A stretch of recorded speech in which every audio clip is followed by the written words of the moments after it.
नमस्कार, मैं हूं आफ्ताब आलम। स्वागत है आपका हमारे चैनल पर। एक बार फिर से आप लोगों का बहुत बहुत स्वागत है द लाइव मीडिया के खास कार्यक्रम शिक्षा संवाद में। और आज के हमारे इस खास कार्यक्रम शिक्षा संवाद के खास मेहमान हैं निफ्ट कॉमर्स क्लासेस के डायरेक्टर तबरेज आलम सर। सबसे पहले आपका बहुत बहुत स्वागत है हमारे चैनल पर। और हम बातचीत का सिलसिला जारी रखेंगे, लेकिन उससे पहले ऑक्सब्रिज के डायरेक्टर मोहम्मद फारूक आजम सर से हम गुजारिश करेंगे कि आप आए, हमारे खास मेहमान तबरेज आलम सर को अपने हाथों से सम्मानित करें। तो शुक्रिया सर, विराजमान हो जाइए। आपसे ढेर सारी बातें करेंगे। कई छात्र हमारे साथ लाइव जुड़ चुके हैं, कई बच्चे जुड़ चुके हैं, कई गार्जियन हमारी वीडियो देखते हैं, लगातार कमेंट भी करते रहते हैं और सवाल भी पूछते हैं। ये अच्छा लगता है, काफी खुशी होती है कि गार्जियन भी जुड़ते हैं हमारे साथ। और हम लगातार अपने इस कार्यक्रम में अलग अलग टीचर, अलग अलग फैकल्टी के टीचर से हम आपकी मुलाकात करवाते रहते हैं और जो भी सवाल होते हैं बच्चों के आपसे पूछेंगे। आज भी हमारे पास कई सवाल आए हैं जो आपसे हम पूछेंगे। लेकिन उससे पहले सर हम ये जानना चाहेंगे, कॉमर्स आप पढ़ा रहे हैं, पिछले कई सालों से आप कॉमर्स पढ़ा रहे हैं। दरभंगा के अंदर कई तरीके के बच्चे से आपकी मुलाकात होती रही है। तो इस बार जिस प्रकार से कितना कठिन हो सकता है छात्रों के लिए बोर्ड परीक्षा से?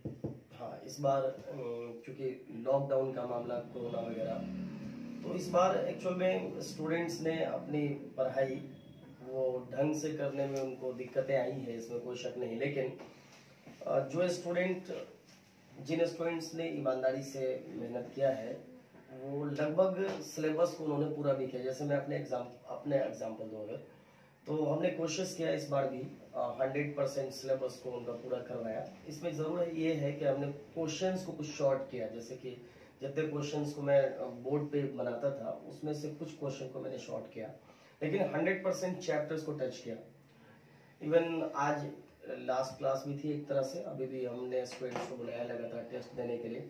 9 अलग अलग टेस्ट लिया, OMR शीट पे बच्चों का टेस्ट लिया। तो मुझे लगता है कि जो बच्चे अभी भी इतना टाइम है कि अगर वो ईमानदारी से रिवीजन करते रहें तो बहुत हद तक कवर कर सकता है अभी भी। हाँ, लेकिन सर उसमें एक चीज ये भी कहा जा सकता है कि जैसे इस बार 200% हो गया क्वेश्चन। कोरोना महामारी को देखते हुए जिस प्रकार से 9 महीने लगातार शैक्षणिक संस्था बंद रहे, उसको लेकर के बोर्ड ने 200% कर दिए सर। हाँ, तो ये कितना छात्रों के लिए कितना लाभदायक होगा और छात्र उसमें कैसे तैयारी करे जो बेहतर स्कोर कर सके?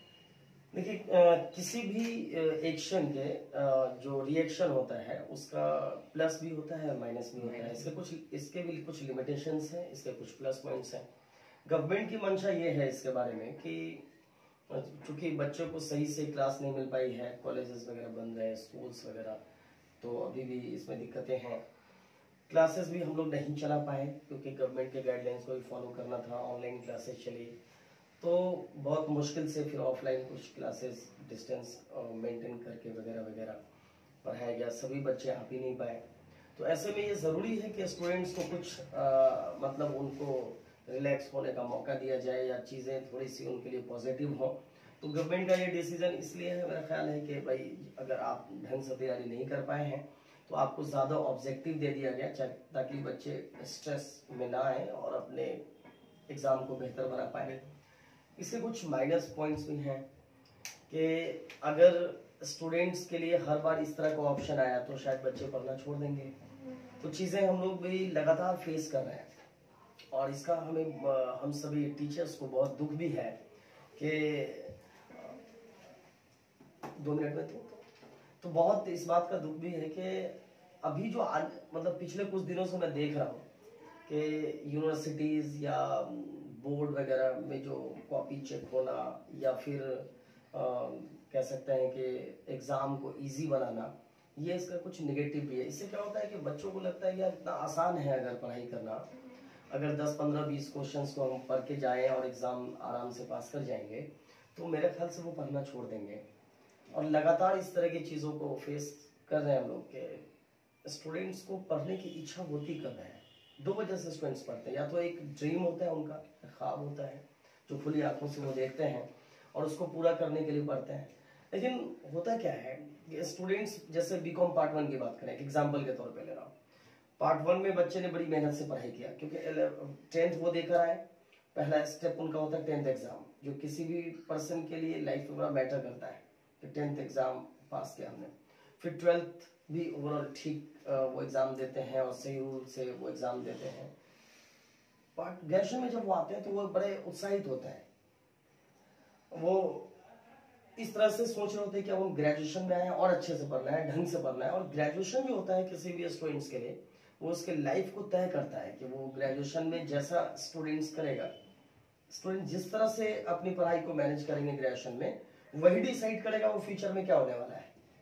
तो ग्रेजुएशन बहुत मैटर करता है। और ये वो उस एज से गुजर रहे होते हैं बच्चे वहां पे जहाँ पे मैक्सिमम नेगेटिविटी की तरफ आने की ज्यादा चांसेस होता है, नेगेटिव रास्ते पे भी जाने का ज्यादा की संभावनाएं होती हैं।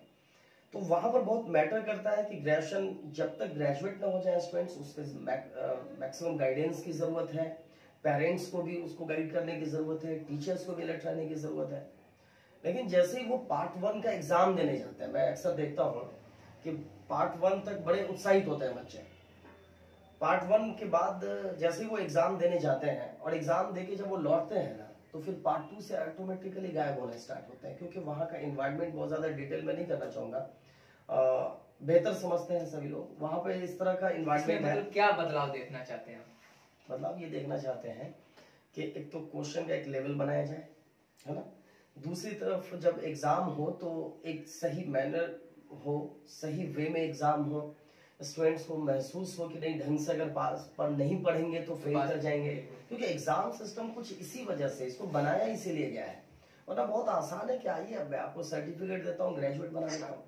गवर्नमेंट की ये मंशा नहीं है कि फेल करना मकसद नहीं होता है, और नहीं पढ़ेंगे तो कई क्लासेस में फेल इसलिए किया जाता है बच्चों को कि आप अभी से ढंग से पढ़ाई करें ताकि आगे आप सक्सेस हो सकें, ताकि आप जब आगे जो कॉम्पिटिटिव एग्जाम्स में जाएंगे तो वहां तो इस तरह की चीजें नहीं होंगी। लाइक बच्चे यूपीएससी में जाएंगे, बीपीएससी में जाएंगे, प्रोफेसर बनना चाहते हैं, नेट में जाएंगे, कैट मैट के प्रिपरेशन में जाएंगे, वहां तो ऐसी चीजें उनको नहीं मिलेगी। तो डीमोटिवेट हो जाते हैं बच्चे। ग्रेजुएशन के फर्स्ट पार्ट्स के बाद बच्चे डीमोटिवेट होते हैं। फिर वही बच्चे पढ़ते हैं जिनका मकसद लाइफ में कुछ करने का है, और वो भी कहीं ना कहीं डीमोटिवेट हो जाते हैं। तो आपने पूछा कि क्या बदलाव चाहेंगे। एकदम ढंग से एग्जाम लिया जाए, है ना, मतलब उसमें चीटिंग वीटिंग की कोई संभावनाएं ना हो, है ना, और बच्चे फिर ढंग से पढ़ाई करेंगे और अपने कैरियर को ढंग से बना पाएंगे। बच्चे को आप पढ़ाई की तरफ खींच रहे हैं, मतलब ताकि बच्चे पढ़े मेहनत से और अच्छा। जाहिर सी बात है अगर पढ़ेंगे तो मार्क्स अच्छे होने ही हैं 100%। लेकिन उससे पहले मैं इस कार्यक्रम का सिलसिला जारी रखूंगा, लेकिन उससे पहले मैं इस खास कार्यक्रम को जिनको करवाने में सहयोग है मैं उनका एक बार नाम लेना चाहूंगा, तहे दिल से शुक्रिया अदा करना चाहूंगा। Physics achiever, Z coaching, Pragati mathematics, Arya educational consultant, Kamal classes, Alkalam academy, apex institute, NICBA, मैं इन सबका तहे दिल से शुक्रिया अदा करना चाहूंगा जिनकी वजह से मैं इस खास कार्यक्रम को करवा पा रहा हूँ।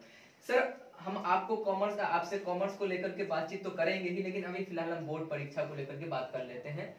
अगर अभी हम कॉमर्स में बात करें तो छात्रों के लिए कौन कौन से चैप्टर जो अधिक इम्पोर्टेंट है, महत्वपूर्ण है, जो जिस पे छात्र ज्यादा ध्यान दें? कौन से सब्जेक्ट के लिए? Commerce, accountancy.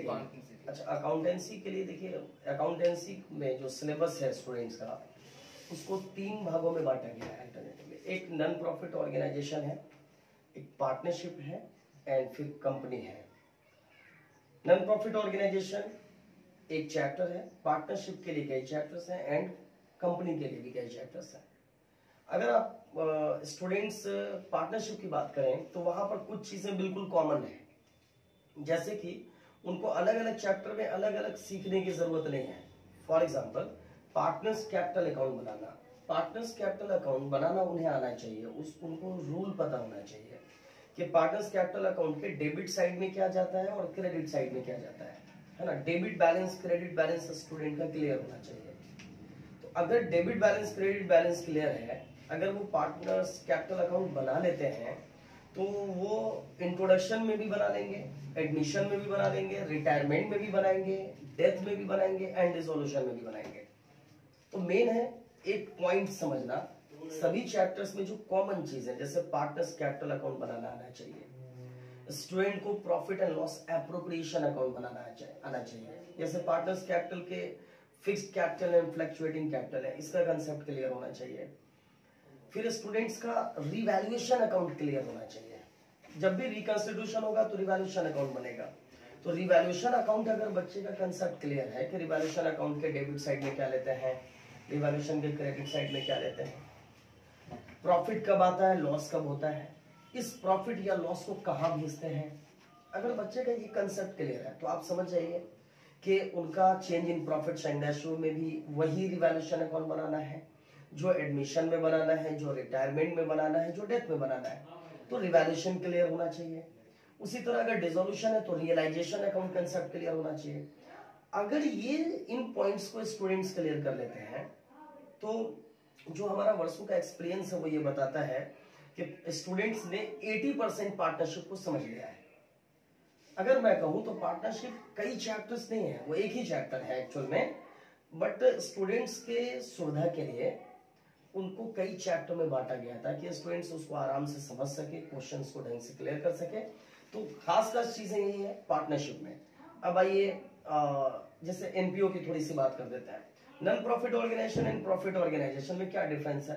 Non profit organisation का पर्पस प्रॉफिट कमाना नहीं होता है, तो इसका सोर्स ऑफ इनकम क्या है नॉन प्रॉफिट ऑर्गेनाइजेशन का, जैसे कि डोनेशन, सब्सक्रिप्शन, गवर्नमेंट ग्रांट्स वगैरह वगैरह, ये इसका सोर्स ऑफ इनकम है। मेंबरशिप फी वगैरह। तो स्टूडेंट्स का ये कंसेप्ट क्लियर होना चाहिए कि सोर्स ऑफ इनकम क्या है इसका, कहाँ से उसके पास पैसा आएगा, कहाँ जाएगा। इसमें मुख्य रूप से दो अकाउंट्स बनाने होते हैं, receipt and payment account, profit and loss account. Balance sheet तो कॉमन रूल है, बट कुछ बेसिक डिफरेंस होता है, जैसे यहाँ पे हम कैपिटल फंड लिखते हैं। अब आई बात कंपनी की, शॉर्ट में थोड़ा सा बताऊं, बहुत लंबा चौड़ा प्रोसेस हो जाएगा वरना। अगला है कंपनी। अब कंपनी में एक चैप्टर है issue of share, issue of debenture. दोनों का कंसेप्ट एक है, बस अगर किसी स्टूडेंट ने इशू ऑफ शेयर चैप्टर को ठीक कर लिया है तो मुझे लगता है 5% और अगर मेहनत कर ले तो इशू ऑफ डिबेंचर क्लियर हो जाएगा। अब यहाँ पर रिडेम्पशन ऑफ डिबेंचर है, इससे पहले forfeiture and re issue of share है। तो बेसिक पहला ही चैप्टर है जिससे वो उसको कंसेप्ट क्लियर हो जाएगा कि फाइनल एंट्री हमें लेना है bank account debit to share capital. अगर ये कंसेप्ट क्लियर है तो ये चीजें हो जाएंगी क्लियर। अब कुछ चैप्टर्स हैं फाइनेंशियल स्टेटमेंट के एनालिसिस के लिए, लाइक रेशियो एनालिसिस है ना, कॉमन साइज स्टेटमेंट वगैरह वगैरह। ये सारे चैप्टर्स डिपेंड करता है फाइनेंशियल स्टेटमेंट। जैसे कंपनी का बैलेंस शीट, बच्चे का कंसेप्ट क्लियर होना चाहिए कि कंपनी के बैलेंस शीट का फॉर्मेट क्या है, ये बहुत जरूरी है। जैसे कि मैं क्या करता हूँ हर बार हर स्टूडेंट से balance sheet and statement of profit and loss बच्चों से बनवाता हूँ मैं, है ना, एक बड़े से साइज बड़े पेपर पे बनवाता हूँ और फिर स्टूडेंट्स को पहले वापस कर देता हूँ और उसमें एक प्राइज देता हूँ। इससे क्या होगा कि लगभग कंपनी का सभी चैप्टर में एक बात कॉमन है कि स्टूडेंट्स को statement of profit and loss and balance sheet का फॉर्मेट क्लियर होना चाहिए। इस तरह से वो आराम से इसको डील कर सकते हैं। अगर स्टूडेंट्स का कंसेप्ट क्लियर है तो यू मानिए 90% ऑब्जेक्टिव उसका क्लियर है। बट कुछ ऑब्जेक्टिव्स ऐसे होते हैं जिसका रिलेशन डेट से होता है ना, सेक्शंस होता है, कुछ ऐसी चीजें होती है, ईयर्स होता है, जिसके लिए उनको प्रैक्टिस भी करना होगा। तो स्टूडेंट्स को ज्यादा से ज्यादा अलग अलग कई राइटर्स के बुक से मैक्सिमम राइटर्स को देखने की कोशिश करें, क्योंकि ऑब्जेक्टिव बहुत मैटर करता है स्टूडेंट्स के नंबर में। 50 marks is equal to 50 marks वो लेकर आ सकते हैं अगर ऑब्जेक्टिव उनका क्लियर है तो। कॉन्सेप्ट क्लियर, कंसेप्ट, हाँ, ऑब्जेक्टिव क्लियर करना है तभी कंसेप्ट क्लियर हो, तभी होगा ऑब्जेक्टिव क्लियर। आमतौर पे एक चीज मैं ऐड करना चाहूंगा कि बच्चे आमतौर पे ये सोचते हैं कि हमें प्रैक्टिकल क्वेश्चन को पहले समझना है, हालांकि थ्योरी का जो है ना ज्यादा स्कोप बड़ा होता है। स्टूडेंट्स का अगर थ्योरी कंफर्म है, वो इसके बारे में अगर कॉन्फिडेंट है तो प्रैक्टिकल क्वेश्चन तो अपने आप बनेगा, ऑब्जेक्टिव भी अपने आप क्लियर होगा। तो स्टूडेंट्स को सभी पे बैलेंस स्टडी करनी चाहिए। एक और बात मैं ऐड करना चाहूंगा इसमें कि जनरली स्टूडेंट्स कॉमर्स के खास तौर से वो अपना 80% टाइम अकाउंटेंसी को देते हैं, बचे हुए 20% टाइम में बीएसटी, एपीएस या इकोनॉमिक्स या अपने लैंग्वेज को देते हैं। उसका रीजन क्या होता है कि उनका बैलेंस्ड स्टडी नहीं हो पाता है, समझ रहे हैं? और एक पलड़ा भारी हो जाता है। हाँ, तो जरूरी ये है कि अभी से स्टूडेंट्स मैनेज करें इस तरह से अब बचे हुए दिनों में कि सपोज करें उनको 8 घंटा पढ़ना चाहिए। अभी मैं 8 घंटे ज्यादा पढ़ने की सलाह देता भी नहीं हूँ, मेरा तो मानना है कि 8 घंटे बच्चा पढ़ लेता है, सेल्फ स्टडी बहुत बड़ी बात है। बट उस 8 घंटे में किसी तरह की कोई दिक्कत नहीं आनी चाहिए। उस दौरान उनका फेसबुक, ईमानदारी के साथ है ना, किसी दोस्त का फोन आना या किसी भी तरह का डिस्टरबेंस नहीं होना चाहिए। वो लिखें, वो अगर अभी बैठे 7 बजे तो 8 बजे वो उठ रहे हैं तो बच्चे काउंट कर लेते हैं, हालांकि वो नहीं इस बात को भूल जाते हैं कि इस 20 मिनट में उन्होंने तो चैटिंग किया है व्हाट्सएप वगैरह पे इधर उधर, तो वो 40 मिनट्स ही उन्होंने पढ़ा, तो 8 घंटा काफी है। इसको इस तरह मैनेज कर सकते हैं कि सपोज कीजिए 3 घंटा वो अकाउंटेंसी को दे दें, अभी भी अगर बहुत ज्यादा उनको देना है तो, बाकी या 2.5 घंटे दे दें, एटलीस्ट 1 घंटा बीएसटी, ईपीएस या इकोनॉमिक्स या उनका जो इंग्लिश, हिंदी, मैथिली, उर्दू जो भी है, इन सब्जेक्ट्स को भी बराबर इस पे बैलेंस्ड स्टडी करें वो, समझ रहे। लेकिन सर हम बात करेंगे अगर अंतिम समय में छात्र जो भी होते हैं सर, बोर्ड के छात्र अंतिम समय में काट छाट कर पढ़ने की कोशिश करते हैं सर, आपने भी देखा होगा कि नहीं ये इम्पोर्टेंट है, ये इम्पोर्टेंट है, ये कितना छात्रों के लिए फायदेमंद। देखिए मेरा मानना है, जो मैं अपने पढ़ने के ज़माने में चार्टर्ड अकाउंटेंसी के दौरान सी इंटरमीडिएट वगैरह में भी जो हमने पढ़ाई करी है और उसका फ़ायदा हमने देखा, कि मैं अपना एग्जांपल देखूं तो जैसे टैक्सेशन को, इनकम टैक्स को मैंने A4 साइज के एक पेपर में मैंने सभी का सारांश लिख लिया था और एग्जाम वाले दिन मैंने सिर्फ उसको पढ़ा। आमतौर पे आप देखेंगे कि एक स्टूडेंट जब किसी क्वेश्चन को बनाता है, जैसे मान लीजिए उसका एडमिशन और पार्टनर कंसेप्ट समझा हुआ होगा, तो जब वो नेक्स्ट क्वेश्चन लेगा ना, तो वो सिर्फ एक ऐसा पॉइंट है जो नेक्स्ट दूसरा क्वेश्चन उस वजह से अलग है। तो स्टूडेंट सिर्फ यूं कहे 5% चीज को क्लियर करने के लिए वो 95% टाइम को भी लगाते हैं। तो स्टूडेंट्स को जैसे एक चैप्टर कॉमर्स के खासतौर से अकाउंटेंसी की बात करें, तो उनको एक चैप्टर है मान लीजिए जिसमें 25 क्वेश्चंस हैं या 40 क्वेश्चंस है मान लीजिए। अगर 40 क्वेश्चन को स्टूडेंट बनाना स्टार्ट करेगा ना, पूरे दिन में भी नहीं बन पाएगा, 8 घंटे में शायद बना ले। तो अब कैसे पढ़ाई करना चाहिए उसको, तो अभी से सिर्फ अगर क्वेश्चंस बनाते जाए तो एग्जाम तक तो उसका सिर्फ अकाउंट्स का ही सारा क्वेश्चन नहीं बन पाएगा। तो पढ़ाई कैसे करनी चाहिए, शायद आपका क्वेश्चन है जी। इसमें स्टूडेंट्स बड़ा इजी मोड में वो कर सकते हैं पढ़ाई। पहला क्वेश्चन वो लॉन्ग टाइप एक ले लें, मान लीजिए एडमिशन का एक क्वेश्चन है, वो लॉन्ग टाइप उन्होंने ले लिया। एक क्वेश्चन को वो कंप्लीट बनाए, हर तरह से उस पर दिमाग लगाएं, जहां जहां उनको डिफिकल्टीज उसको पहले शॉर्ट आउट करें उस प्रॉब्लम को। अब दूसरे क्वेश्चन को केयरफुली पढ़ें और वो क्वेश्चन किस बात की वजह से अलग है, इसलिए मैं शुरू से बच्चों को कहता हूं फेयर बना के रखो, है ना। आंसर को सामने रखें, क्वेश्चन को देखें। अब वो उनको क्वेश्चन बनाने का टाइम नहीं है, क्वेश्चन देखें, आंसर देखें, पेंसिल रखें टिक करने के लिए। उसमें जो नई चीज लगती है, सपोज एक बात है जो नई है, जो इससे पहले वाले क्वेश्चन में नहीं था, और उनको लगता है, स्टूडेंट फील कर लेते हैं कि कौन सी बात मैं एकदम नहीं भूलने वाला हूं और कौन सी चीजें मैं भूल सकता हूं। तो ऐसे पॉइंट्स को वो क्या करें, एक कॉपी रखें, वहां पर वो नोट कर लें, इस क्वेश्चन में ये खास बात है जो शायद मुझे याद न रहे। फिर वो नेक्स्ट क्वेश्चन लें, थर्ड लें, फोर्थ लें, फिफ्थ लें, अपना साइड में कुछ भी साइड ना करें, कोई भी सेलेक्टिव स्टडी ना करें, वो सारे क्वेश्चंस को लें। गेस पहले ही दिमाग में अगर आ जाएगा तो स्टूडेंट का टॉप लेवल पे पहुंचना मुश्किल है। तो ऐसे में वो क्या करें कि सारे क्वेश्चंस को देखें 1 बाय 1 और उसमें हर क्वेश्चन में जो नई चीज है उसको अलग कर लें। हर चैप्टर के लिए वो ऐसा कर लें। नेक्स्ट डे कुछ भी करने से पहले वो जो नया उन्होंने देखा है, जो अलग से उन्होंने लिखा है, वो उसको फिर से एक बार पढ़ें। और स्टूडेंट्स फिर फील कर जाते हैं कि अब मैं इसे कंफर्म हूं या फिर हमें देखने की जरूरत है, फिर वो नोट्स निकालें और फिर देखें। अगर इस तरीके को कोई स्टूडेंट फॉलो करे ना, तो 2-2, 2.5 घंटा देकर 5 डेज में पूरे अकाउंटेंसी को एक बार देख सकता है, बेहतर से बेहतर तैयार और ढंग से देख सकता है। एक भी पॉइंट उनकी नजर से रुकेगा नहीं। हाँ, स्टूडेंट्स को ऐसे बिल्कुल भी नहीं पढ़ना चाहिए, फर्स्ट पढ़ा, थर्ड बनाया, फिफ्थ बनाया और बाकी का पता ही नहीं है, वो बिल्कुल वेस्टेज ऑफ टाइम है।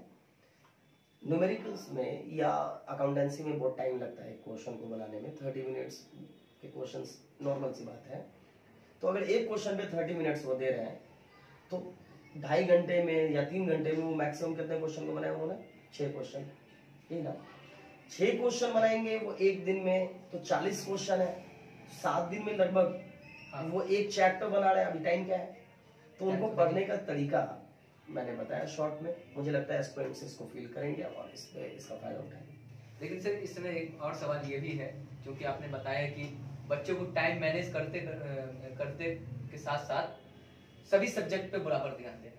हाँ, यस, डिफरेंट, ये ज्यादा जरूरी है। ये ज्यादा जरूरी है। बैलेंस्ड स्टडी अगर नहीं करेंगे तो सपोज अकाउंटेंसी में वो 98 लेकर आ गए, लेकिन दूसरे सब्जेक्ट्स में अगर उनका 60 मार्क्स है तो बैलेंस तो खराब हो गया ना, फिर उसका टॉप आना मुश्किल है। पिछली बार के रिजल्ट्स को मैंने देखा तो जो मेरे सब्जेक्ट्स हैं, जो जिन सब्जेक्ट्स को मैं पढ़ाता हूँ, है ना, लैंग्वेज छोड़ के मैं सारे सब्जेक्ट्स को पढ़ाता हूँ, तो मेरे सब्जेक्ट्स का मार्क्स ऐसे 10 एग्जाम्पल्स मैं दूंगा आपको कि, और अदर सब्जेक्ट्स जो मैंने गाइड नहीं किया उसमें बहुत बड़ा डिफरेंस है।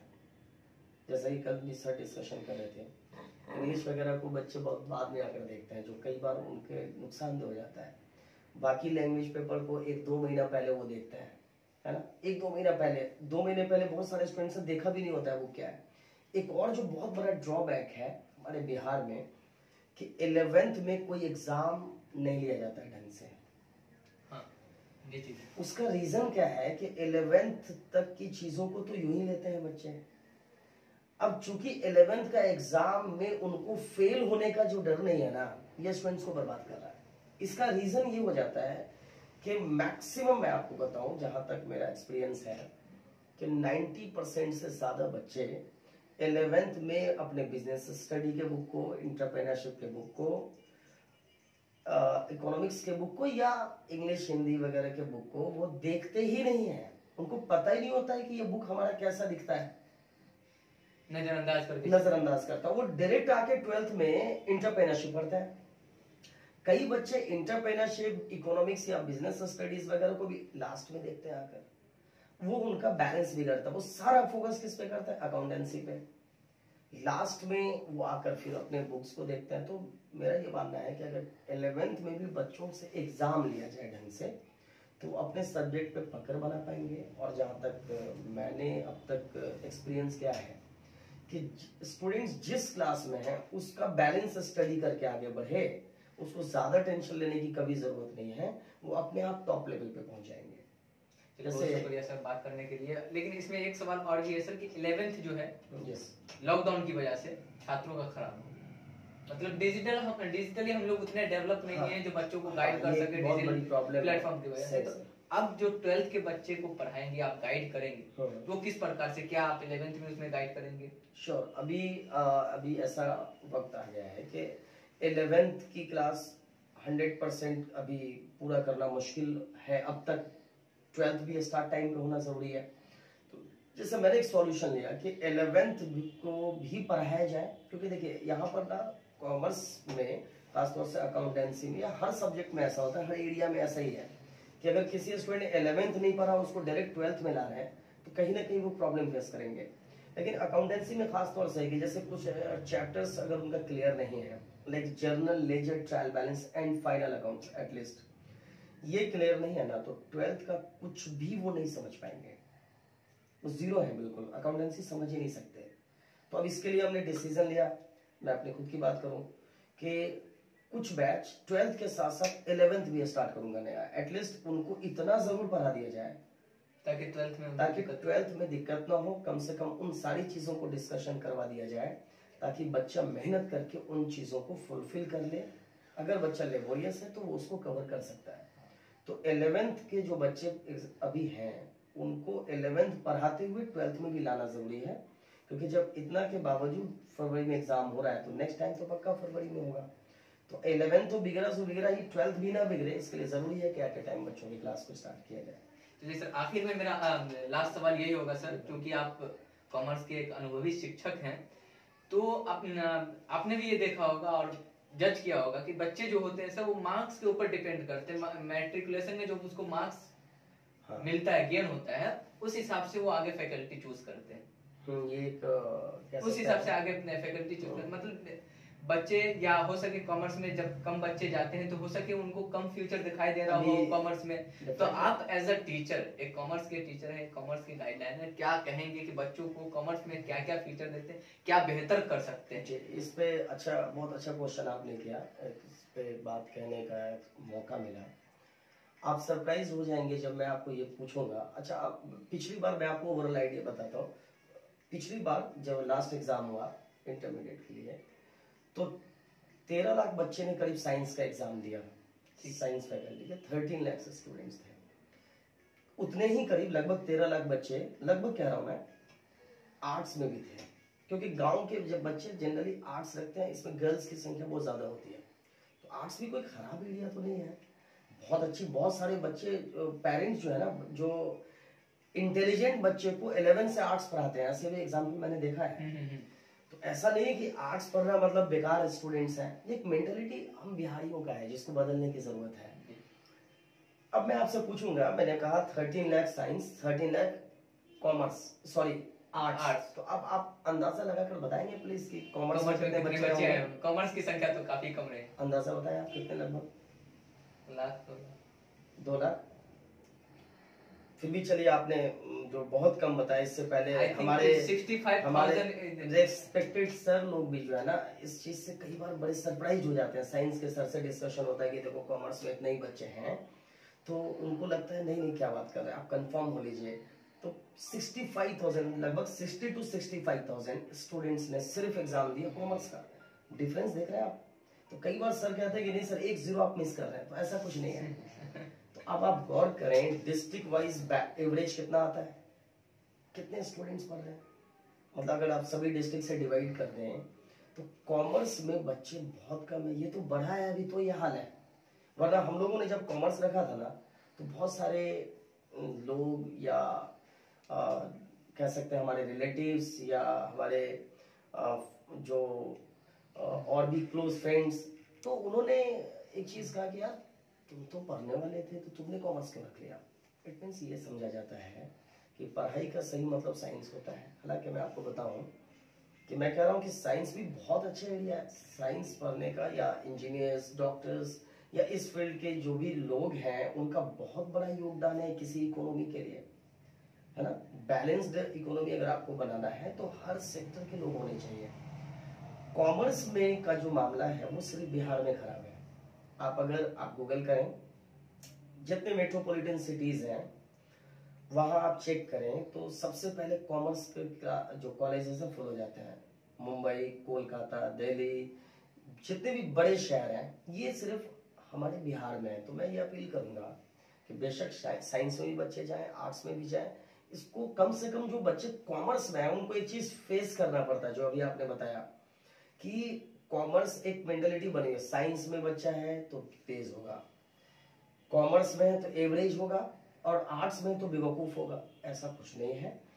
हम लोग भी बहुत अच्छा किए थे 10th में, हम लोगों ने कॉमर्स रखा, है ना। हमारा एडमिशन सीएम साइंस कॉलेज में हो चुका था, लेकिन हमने उसको वापस लिया क्योंकि मुझे पता था बायो के साथ मेरा जहाँ तक अपनी सोच थी कि मैं डॉक्टर नहीं हो सकता हूँ, क्योंकि अलग अलग मेंटालिटी होती है लोगों को, अपना एक एम होता है। इंजीनियरिंग में मेरा एक ये था नहीं, तो मुझे फाइनेंस सेक्टर पहले से ही अच्छा लगता था, और जो मैं फाइनली चार्टर्ड अकाउंटेंसी के लिए गया, भी दिल्ली में पढ़ाई भी किया। फाइनली ये है कि ऐसा नहीं समझा जाना चाहिए पेरेंट्स को, अगर बच्चे डिमांड कर रहे हैं। और एक लास्ट बात मैं जोड़ना चाहूंगा, कई बार मैंने क्या फेस किया है, आपको बड़ी हैरत होगी कि बच्चे पार्ट 1 पढ़ चुके हैं, पार्ट 1 में स्टूडेंट्स हैं, और पेरेंट्स की चाहत हो रही है कि हम साइंस पढ़ाएं बच्चों को। रीजन, उनको किसी ने ये कह दिया कि अरे कॉमर्स में क्या है, पढ़ाना है तो साइंस पढ़ाइए। अब पेरेंट्स बच्चे को कह रहे हैं कि नहीं इसको बैक करो, फिर से तुम साइंस के साइड से आओ। तो ये इग्नोरेंस है। हमें इस पे थोड़ा सा आप लोगों का भी दायित्व है कि ये चीज बताएं, क्योंकि उनको अंडर एस्टिमेट किया जाता है, जो सही नहीं है। मतलब ये इसलिए मैं नहीं बोल रहा हूँ कि मैं कॉमर्स का सर हूँ, मैं आर्ट्स के लिए भी सेम चीज कह रहा हूँ। और इसका ये मतलब भी नहीं कि मैं साइंस के विरोध में हूँ, बिल्कुल भी नहीं। उस सभी चीज का बैलेंस होना जरूरी है। ये नंबर ऑफ स्टूडेंट्स बढ़ना जरूरी है, ये जो मेंटालिटी है इसको चेंज करना जरूरी है। लेकिन सर आप अभी भी मेरे सवाल का जवाब उसमें छूट ही गया। सवाल का जवाब ये छूट गया कि मैंने ये कहा था कि जो छात्र हैं जो इंतजार करते हैं हम कॉमर्स लें तो उसमें क्या क्या मेरे फ्यूचर हो सकते हैं। अच्छा, आखिरी आपका संदेश भी हो। अच्छा, और उसमें स्कोप क्या हो सकते हैं बेहतर, जो कुछ चीजें ऐसी हैं जो सभी सेक्टर के लोगों को जाने की पूरी आजादी है ना। जैसे कॉमन चीजें हैं, जैसे यूपीएससी, बीपीएससी में हर कोई जा सकता है, लेकिन उसका ज्यादा रिलेशन आर्ट्स से है। लेकिन जरूरी नहीं है कि आर्ट्स से ही लोग जाएं, कॉमर्स वाले भी जाते हैं, साइंस वाले भी जाते हैं। अब एमबीए की बात करें, अगर आप एमबीए होना चाहते हैं बिजनेस पे आप ज्यादा डीप स्टडी करना चाहते हैं तो आपको कॉमर्स के एरिया से जाना चाहिए, है ना, क्योंकि वो आप लगातार उसी चीज को देख रहे हैं। साइंस वाले बच्चे भी जा सकते हैं। कॉमर्स के लिए मैं अगर बात करूं, अगर आप प्रोफेसर बनना चाहते हैं तो बड़ा अच्छा फ्यूचर है असिस्टेंट प्रोफेसर। आप ग्रेजुएट होइए, कॉमर्स ग्रेजुएट होइए, पीजी कीजिए, है ना, और नेट क्वालिफाई कीजिए, प्रोफेसर बनिए, बड़ी अच्छी सैलरी है ना, सेंट्रल गवर्नमेंट का जॉब हो सकता है, स्टेट यूनिवर्सिटीज में भी आप जा सकते हैं। इसके अलावा बैंकिंग सेक्टर, है ना, सीए, सीएस, सीएफए, बहुत सारे ऐसे एरियाज हैं। चलिए, टैक्सेशन जितने डिपार्टमेंट्स हैं, टैक्सेशन जो भी, custom duty, excise, income tax, इन सारे क्षेत्र में कॉमर्स का रिलेशन बनता है। तो स्कोप जो है ना, अगर आप ढंग से देखेंगे तो कॉमर्स का एक ये है कि बच्चा अगर 12th पास है और अगर उसका अकाउंट पे पकड़ है, चीजों को वो जानता है, बीएसटी ईपीएस वगैरह को बैलेंस स्टडी किया हुआ है, तो वो अपने होम टाउन में एक अच्छा सा जॉब ले सकता है। तो स्कोप तो काफी ज्यादा है। मेन बात यह है कि जो भी वो पढ़ाई कर रहे हैं 11 से 11 तक, उसका डीप स्टडी करें, उसी चीज को उनको आगे देखने की जरूरत है। चलिए, बहुत बहुत शुक्रिया सर हमारे साथ जुड़ने के लिए। और कई छात्र और गार्जियन भी वीडियो देख रहे थे। मैं आप सबसे गुजारिश करूंगा कि आप हमारे इस कार्यक्रम को इसी प्रकार से देखते रहे। आपका प्रेम भी लगातार हमारे प्रति बना हुआ है। वीडियो को लाइक करिए, ज्यादा से ज्यादा शेयर करिए और दूसरों तक भी ये संदेश पहुंचाएं ताकि बच्चे और गार्जियन भी जागरूक हो। तो फिर मिलता हम आपसे अगली वीडियो में, लेकिन उससे पहले हमारे इस खास कार्यक्रम को जिनका सहयोग है करवाने में, मैं उनका एक बार नाम लेना चाहूंगा। NICBA physics achiever, Z coaching, Pragati mathematics, Arya educational consultant, Kamal classes, Alkalam academy, apex institute. मैं इन सबका तहे दिल से शुक्रिया अदा करना चाहूंगा जिनकी वजह से मैं इस खास कार्यक्रम शिक्षा संवाद को करवा पा रहा हूँ। फिर मिलते हैं हम आपसे अगली वीडियो में, हाजिर रहेंगे आपके साथ।